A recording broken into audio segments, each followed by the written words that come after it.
welcome back to the podcast. Kat here. I am so delighted to have one of my team members join me to share all about podcasting today. Haley is the founder of Heart-Centered Podcasting, and she not only helped me launch my own podcast back in 2022, but she has produced every single episode of the podcast ever since.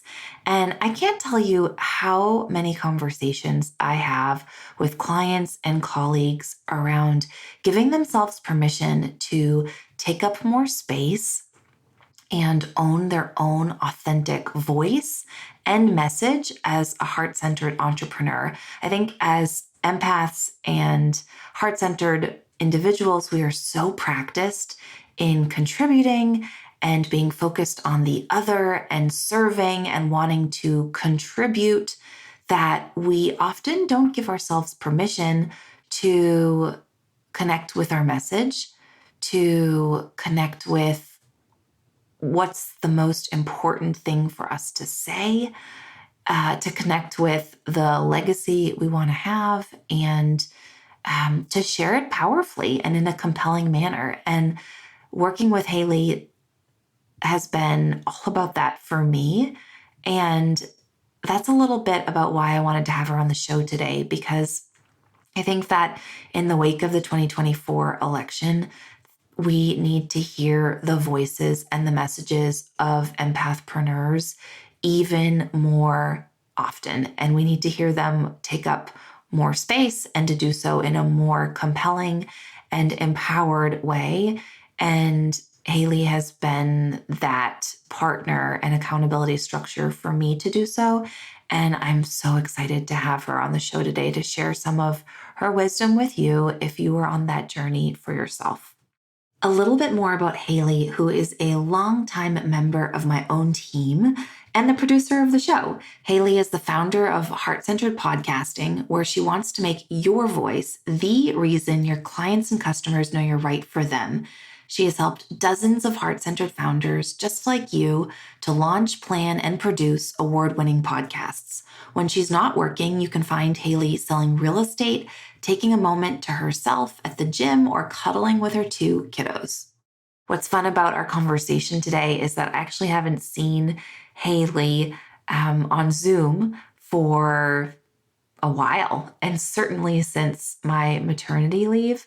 So it was a little bit of a two friends and old colleagues getting back together while also sharing about a topic that has been deeply important and a part of each of our journeys. I hope that you enjoy today's episode. Let's dive in.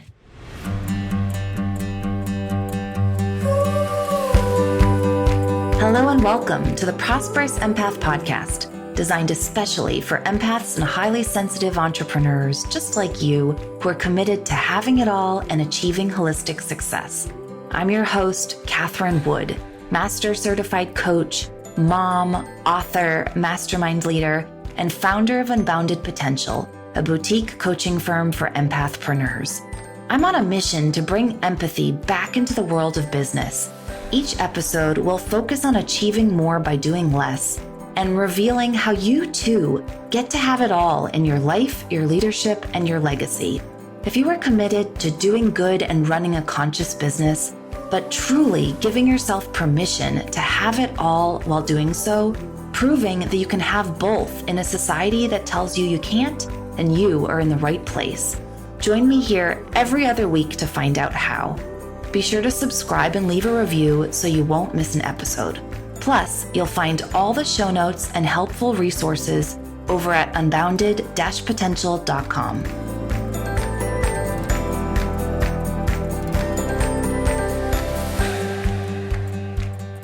Haley, it's so great to see your face. I feel like I only chat with you over Voxer, and now we're on Zoom as 2 mamas and entrepreneurs, and it's happening. I know. It's so crazy. I was just telling you that since we started working together, I feel like both of our lives have changed so much. And so it's really special for me to be here today.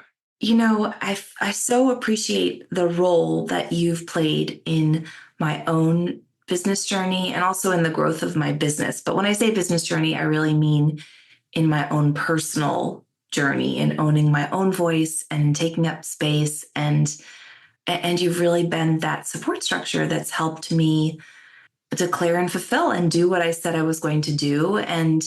Um, and I love that role you play as a podcast producer, because you're not a coach, right? But I imagine you take the role of a coach with lots of your clients who don't know how to take up space or don't know what to say or find as much challenge as I do talking into a dang mic all to myself. Yeah. Yeah. That's so true. I mean, and like you said, I'm not a coach, but I feel like when I see a lot of my clients are also heart-centered entrepreneurs, just like me, just like you. And a lot of them, they have like these same mindset blocks when it comes to launching their podcast, whether I really boil it down to three, right? So it is that analysis paralysis, getting stuck in perfectionism, and then also imposter syndrome. But I think imposter syndrome is like really the biggest one, because I think we can tend to ask ourselves, well, does my message really matter? What do I really have to add to this space? Who is really going to listen to me? And I think asking those questions before you even launch your podcast, before you even do one thing, taking time to reflect and answer those questions is really like 50% of the work. And then you can dive into, the tech portion, the branding portion, and like really creating your episodes for the first time. But if you don't do that before, I think once you start and get into it, you will find a few hurdles there in the beginning. Can we repeat those questions? I feel like those are really important. So it was analysis paralysis, imposter syndrome, and perfectionism. And I try to help my clients through the questions of, what is my message? Is it actually important? Who's really going to listen to me? And how do I guess, thoughtfully add to this space that can already feel really populated and really saturated? Even though when you break it down and you find your perfect fit, you'll see that it's not that crowded. And what you have to say is really important. I know from the coaching lens that so often the opportunities that we see for others to overcome in this space are similar shifts that we've made along our own journey, or similar work that we are up to for ourselves, such that we're able to see and discern it in other people. So I'm curious what your journey has been like with analysis paralysis and imperfectionism and imposter syndrome. I mean, I guess just taking it back, I've been podcasting since 2017, but first I worked for an OBM agency.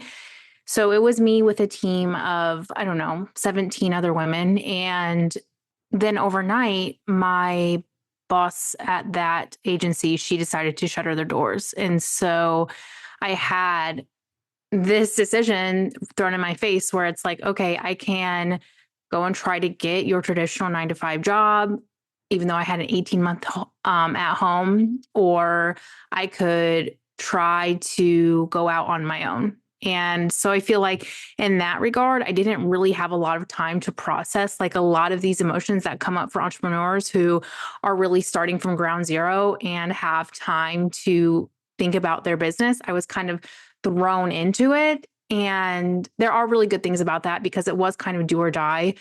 But at the same time, I just felt like I didn't know what the heck I was doing. And so I have learned so much along the way. I have had to really break my business down and build it back up. I would say like 2 times since being an entrepreneur. So in the past 5 years since I've owned my business. And I think a lot of the things and obstacles that have come up for me are around, as a heart-centered entrepreneur, giving myself the option to be really choosy about who I work with and like how I find that alignment. And then also an even bigger obstacle for me that I still struggle with is charging our value. And I know that's something that you talk a lot about on the podcast, but I think that this is the first year where I have really raised my prices to be in step with other agencies or other freelancers in this niche, and it's been hard. And I don't like, I can go through all the reasons why it has been hard and all the mindset work around it. But I feel like if you're listening to this podcast, you know why it's hard to charge your worth, because you want to impact so many people and you want to make it easy for them, and you feel bad taking their money. And so I just had to do a lot of work around that. So I don't know where you want to start. I mean, I love all of it. I think the little tidbit that I latched onto was when you shared how, like, overnight you kind of had to make it or die, right? Like, and you had an 18-month-year-old at home. Yeah. And I joke about this a lot with my clients, but I often say that there's two ways to approach change. You can either be a bridge burner or a bridge builder. Mm-hmm. And so say, like, you see something you want for yourself on the other side of the bridge, whether it's to become your own boss, to become a business owner, to whatever, travel the world, right? And then there's typically two approaches to get there. You might be a bridge burner who, like, sees what they want, leaps over the bridge and burns it up after them. So, like, you have to make it happen. Or you could be a bridge builder. I'm very much a bridge builder. I know what I want. I see it so clearly. And then I safely and smoothly lay planks so that I can walk much more comfortably to the other side of the bridge. Now, there are pluses and minuses of both, but being a bridge builder, your journey is often a lot slower. And I often joke that in my own path to entrepreneurship, like, if I had gotten fired from the government, I would have found my strides. I would have learned how to charge comfortably much sooner when, like, I had that much skin in the teeth, versus having this pension providing job that was, like, really cushy and comfortable and added lots of flexibility to build my business on the side. Yeah, exactly. And yeah, so I guess I was a bridge burner, but not by choice. But now I think back on it and I'm like, if I wasn't forced into it, I probably would have never done it, because it's a lot safer, at least in my point of view. It feels a lot safer and nicer to my nervous system, like working for someone else and having that little bit of security. And I love what I do, right? Like, I love podcasting. And so I am very much a part of the deliverables still for all of my clients across the board. And so when you're a business owner, though, you kind of have to take a step back and delegate where you can and spend like half of your time, if not more, working on your business in the CEO role instead of working in your business. And that's something that I didn't get to think about either as I started my own business, was the fact that, okay, I love the work that I do, but, like, I have to take a step back if I want to scale, if I want to grow. And so I think a part of that too has been challenging as well. But all to say that, like you said, there are pros and cons to both. And I don't think one way is the right way or the wrong way, but I think who I am, I would have rather been the bridge builder. And every iteration that I've had in my business since the beginning has definitely been more of the bridge building scenario. Mm-hmm. Yeah. I mean, I can completely appreciate that.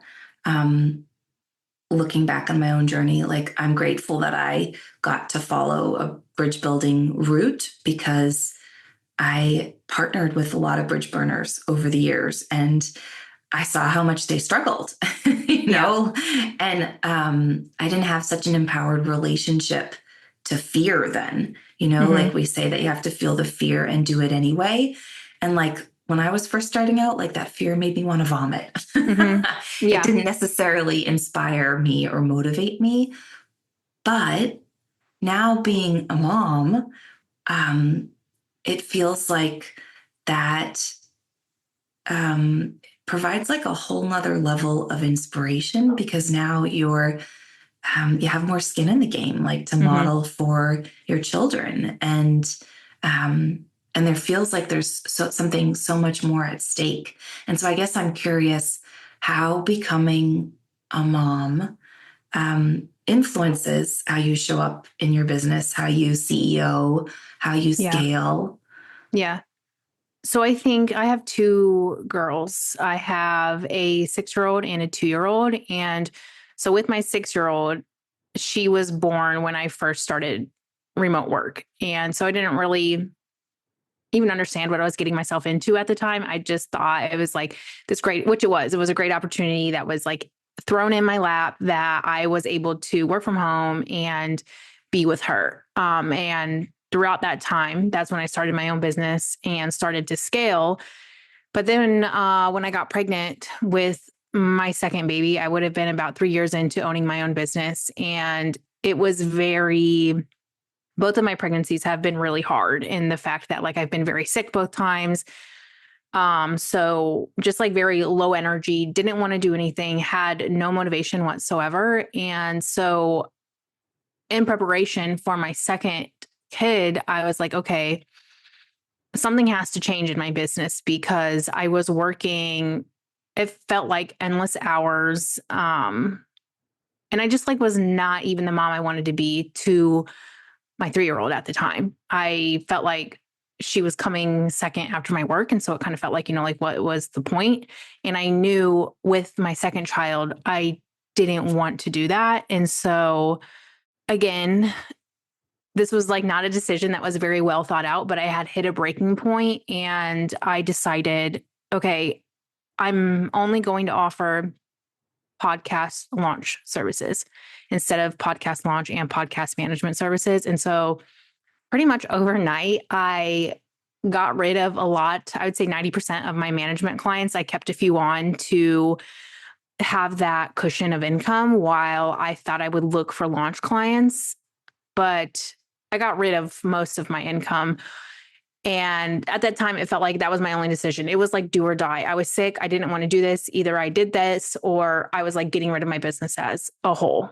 And so I did that. And then I had my baby. I was able to take maternity leave. And coming back from that, I was like, okay, well, kind of like I had this oh shit moment where it was like, okay, my income is super low.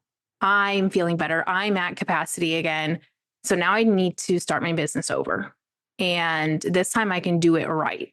And so I put in a lot more boundaries with the clients that I would bring on. I put in a lot more boundaries with the hours that I'm working. I put that like the hours that I'm working and when I'm available, I put in my contract with my clients. And my goal essentially is a 4-day work week. I only work when my oldest is at school.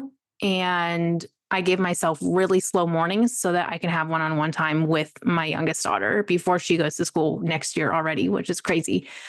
So I guess that was like kind of a roundabout way of answering your question, and I know it's so cliche, but boundaries have really saved me. And hiring a team that I trust, that I can delegate to, has also saved me too. And then I will say too, 99.9% of my clients are women and mothers too. So if I say, hey, I can't get to this today because my daughter's sick, or thank you for bringing this to my attention, I will get to this tomorrow because I'm on my way to pick up my daughter from school and I'm done with work for the day. Things like that. And knowing that they don't care, knowing that they understand has helped my nervous system a lot because I'm a recovering people pleaser like most of us are. Mm-hmm. I joke with my clients and colleagues how much you can tell about someone's boundaries, that it is a complete reflection of the work that they've done on themselves, right? Like, because it is truly those of us who've done our own personal work that have boundaries feel like a fresh of air. And I was one of those clients who you tried to fire me just as we were getting started because you were switching over to just launch clients. And then I remember after your maternity leave, you emailed me and you were like, actually, I'm reconsidering. I wanted to know if you wanted to revisit this. And I was like, oh, I had a whole nervous system like release moment because I found your boundaries so incredibly refreshing because I only partner with people whose boundaries are transparent because I know that we're both committed to doing our own work. And, for those of our listeners who are listening curious, like what those boundaries are, just to like tease Haley for a moment. Like I have already received an email 2 weeks ago about Haley's holiday schedule and by when she needs to receive the raw audio for the episodes for this week, and this week, so that she can have her team produce them by the time holidays arrive at the end of December. And it is like lovely and refreshing, and it helps me manage time and batch recording. And I'm like, oh, this is delightful. Yeah. Yeah. I mean, I have to because like that time off is so important to me. And I think like a byproduct of holding those boundaries too is like my team gets rewarded as well. And my clients get rewarded too because, during this time off in December and January, they don't have to worry about the podcast. And my team can take the time off too because we've already batched everything. And so I think when you hold those boundaries, you're not only like making or keeping the promise to yourself, but you are rewarding everyone else in the process and you really get to show them what's possible. Yeah, totally. Mhm. Totally. I don't know if I've acknowledged you sufficiently how much I appreciate your boundaries. Well, it feels like routine at this point because we've been working together for years and years. Yeah, fair, good point. Yeah. Well, let's shift gears because I really want to get to kind of the meat of our episode because I talk with lots of entrepreneurs for whom launching a podcast is a dream. And not even just a podcast, like taking up more space online. Mm-hmm. I've just had so many conversations with clients over the years and colleagues for whom it's so uncomfortable to take up space online and to be authentic, to be vulnerable. And I'm curious. Well, I can imagine it's frustrating for you when you get new clients and then they delay and delay and delay because they're scared or they don't know what to say, or these mindset blocks that you've already mentioned get caught up in launch timeframes. And so I'm wondering, like, what is your how do you support clients from your vantage point as a podcast producer in overcoming some, lifelong mindset blocks for probably most of our listeners? Yeah. Well, first thing I like to tell my clients when they start with me is like, hey, this is the date that we said that your podcast is going to launch, but I want you to know that I'm flexible because I want their decision making to feel good. I want it to come from like a place of confidence and feeling grounded. And so me rushing them, it doesn't really help.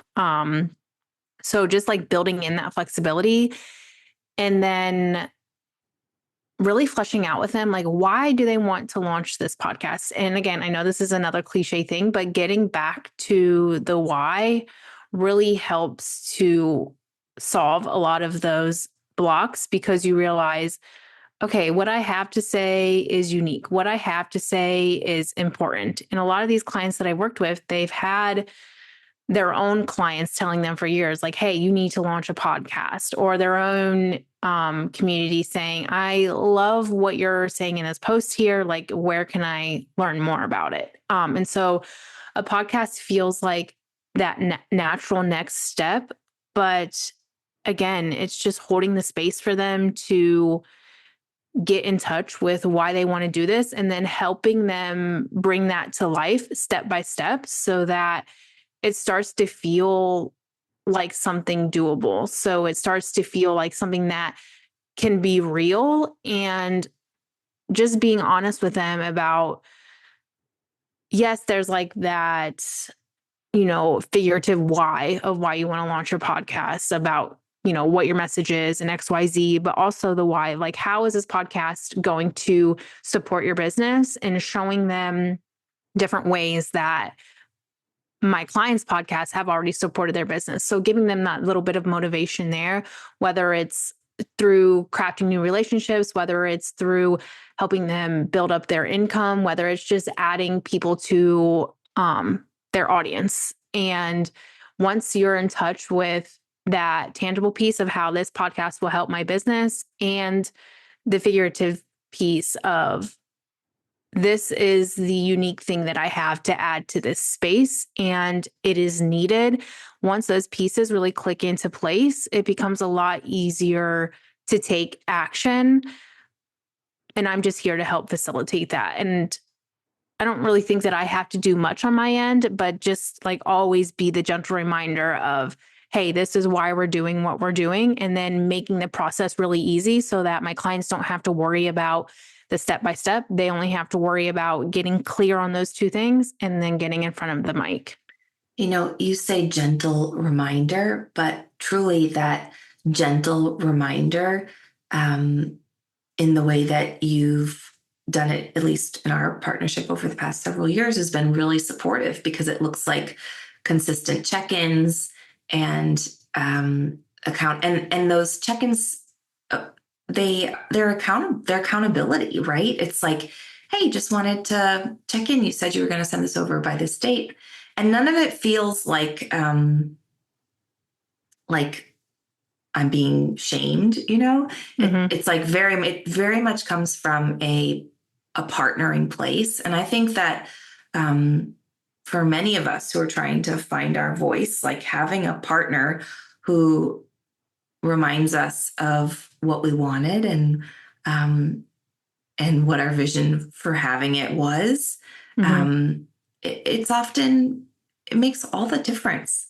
Yeah. And that's so good to hear because I think that, and like, I think any business owner has this problem where I want to make it about me, right? Like, oh, Kat didn't get this episode because the work that we're doing isn't important, or she didn't review this content because she actually just hates it and doesn't know how to tell me. You know what I mean? I think like as business owners, it's really easy to, especially at least for me, it's really easy to spiral into like these worst case scenarios. And so again, holding these boundaries, doing those thoughtful check-ins, it has helped me to put space between me and my business. And so to hear you say like, no, they are thoughtful. Like, no, it doesn't mean X, Y, Z. It's just like you doing your job. And so that's really good to hear. I mean, I appreciate you naming that, like that it causes you to spiral because, as heart-centered entrepreneurs, we're so conscientious of how our words and our actions are interpreted by other people. And we often jump to conclusions and make assumptions about what other people are thinking and responding by their action or inaction. And I think that that's like such a beautiful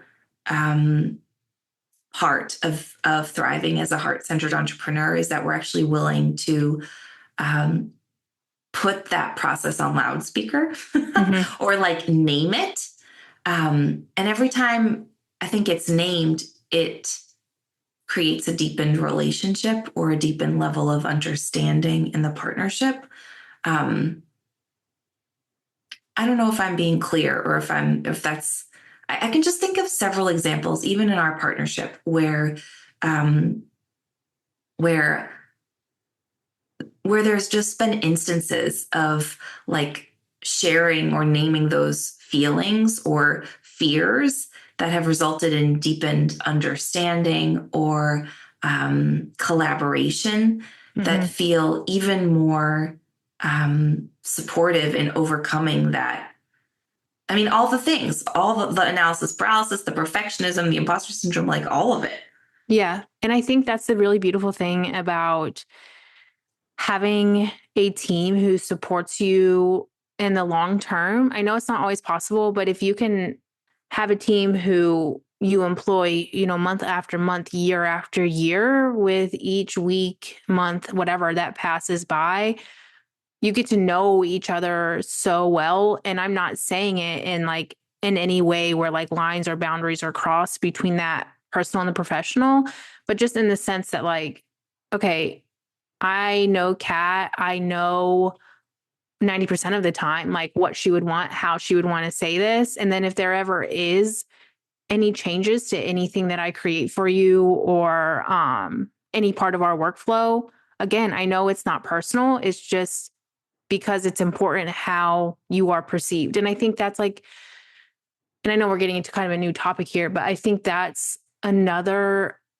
mindset block of not just hiring someone to launch your podcast, but outsourcing any part of your business, because you have to like let go of that control. And when you are an empath, when you are heart centered, that can be hard to do because you're letting go a little bit of how people could potentially perceive you.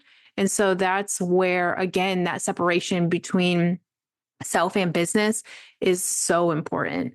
Yeah, totally. And I mean, I think, even as I just think about my mothering journey, like it's such a reminder that you have to regulate your own nervous system, Mm-hmm. care for yourself so that you can show up from a pristine, resourced place for everyone else, from your kids to your clients.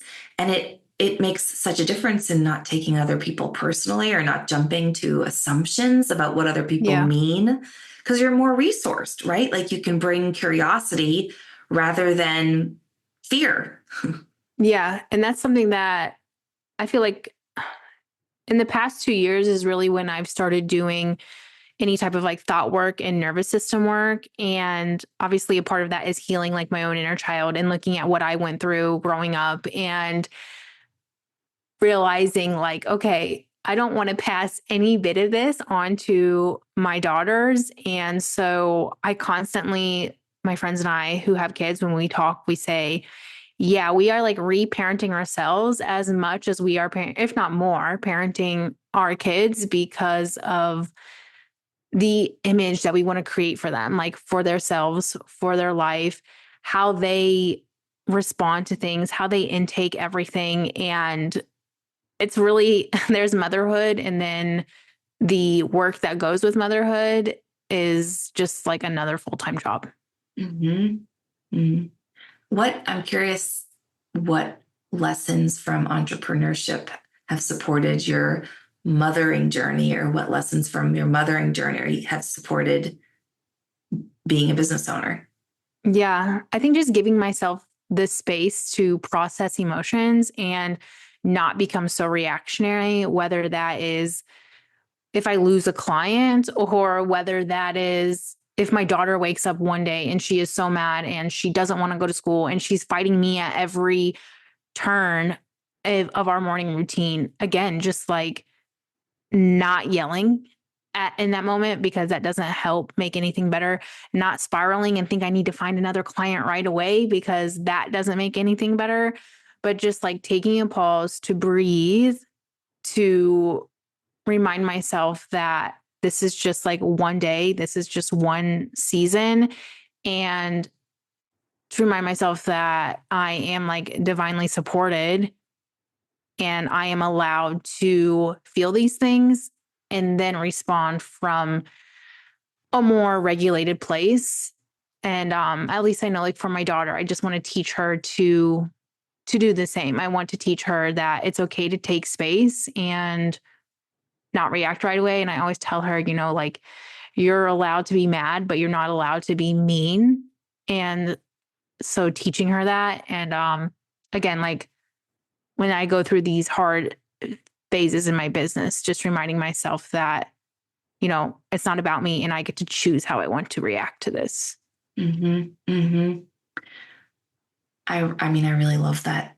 The other day I was trying to record an intro to send you, and Micah kept waking up. And Yeah. I was on mothering duty, and I was under the clock to send this to you. And he just wouldn't play silently. And I Mm-hmm. literally needed like 2 minutes, but he wouldn't play silently. And the intro, the copy that I was trying to talk out loud and send over to you was all about presence and being present.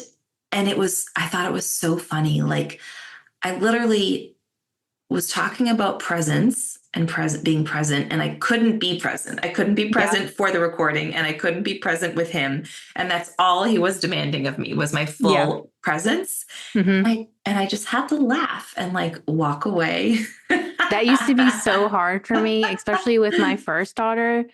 I would get so frustrated so quickly when she just like would not be quiet for me for 2 minutes. And I think like overstimulation is something that I've struggled with when it comes to both of my kids. And that's because it's just so hard for me to sit down and like focus on work and then like could just code switch to being a mom and then having to come back to work and then back to being a mom.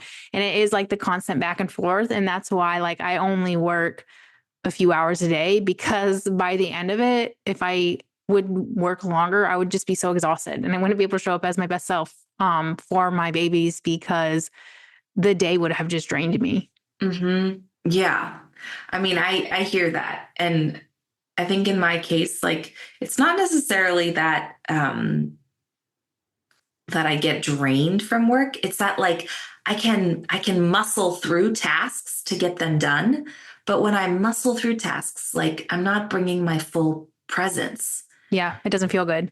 And it doesn't come across in the same way. So I actually like I loved the lesson of that moment with him, because it's in those moments when I walk away and then I come back from an embodied, grounded place that, you know, things take me a fraction of the time.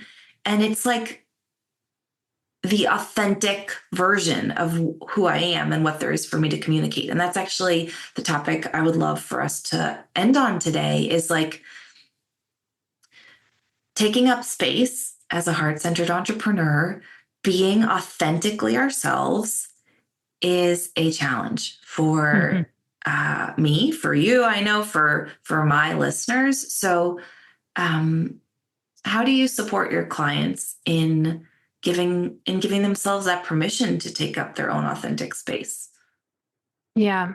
I think just telling them to let go of the expectations of what they think needs to happen, of what they think podcasting success looks like, and just to focus on the next step of what they can do. And that with that, done is better than perfect. There's no such thing as a perfect podcast episode. And as long as they are getting their story and their message out there bit by bit, their episodes have this ripple effect that they will never be able to measure. And so I think just reminding them of those little things has helped majority of my clients show up week after week after week and get more confident week after week after week, because they see like these little changes that are happening, not only like for themselves, but for their business too. I remember when you told me that, like, it's totally okay if I talk slower or if I just stop and start, because that's what editing is for. And I was like, Yeah. oh my gosh, I don't have to get it all perfect when I hit record. Yeah. Yeah. And it's so crazy because if like I look at clients who I've started with them from the beginning, and like, you know, their first couple episodes, the list of edits is like so long. And then with each episode, it gets a bit shorter, a bit shorter, a bit shorter. So like it gets to the point where like, hey, we just need to do the audio mastering and add the assets. That's it. And I think that is like such a beautiful process and progression, because it's very tangible and it's just like something that I can see and that my clients can feel. Mm-hmm. I mean, separate from the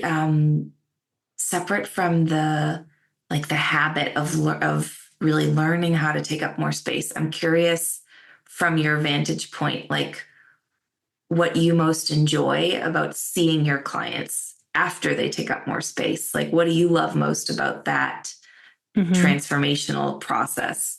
That's a good question. And I think it's really just a lot of them just feel proud of themselves and like the pride. And I think pride has like a really nasty connotation because you can often have too much of it, but heart-centered entrepreneurs often don't have enough of it. And so I think seeing that grow, that is like the best part. Oh, I love that answer. That's so true, Haley. I couldn't agree more. Yeah. Well, as we wrap today, I'm curious, and I don't know if I shared this with you, but I'm shifting my closing question. That's fine. Psych. I'm curious, like, what the mindset hack is that's most supported you in your journey. It's not about me. And I don't take that lightly because I really do feel like the work that I do is impactful. Even if it doesn't directly impact me, it's directly impacting those that listen to my clients' podcasts. And so, yeah, when I can separate my worth and my value from how many clients I have on my roster or how many 10K months I have in a year, whatever that is, whatever vanity metric you're attached to, when you can separate yourself from that, the work that you do becomes so much more meaningful. Because whether I'm producing weekly for 3 clients or, I think at my most busy time, it was 21 clients, the work still has equal importance for me, if that makes sense. Mm, dang, girl, 21 clients. That's crazy. Yeah, it was not a fun time in my business. Wow. Haley, this has been delightful. And I also love that this is the first episode that will air post the rebrand and getting to talk about the incorporation of parenting with you, of all people, for someone who I've really kind of gotten to work with intimately in those roles of being and seeing you as a mompreneur, and heart-centered at that. Like, it's just been really lovely on multiple levels. So thanks for joining me, and thank you for your partnership. Thank you. I'm honored to be here, and I had so much fun today. Thanks so much for tuning into this episode of the Prosperous Empath Podcast with me, your host, Catherine Wood. Make sure you subscribe and leave a review so you don't miss an episode, and so more empathpreneurs just like you and me can find the show. You can find all the show notes and resources shared over at unbounded-potential.com. And if you're looking for more community and conversation like the ones we have here, join us in the Unbounded community at unboundedmastermind.com, a unique space for empathpreneurs committed to doing good as we grow, give and get support, and most importantly, come together.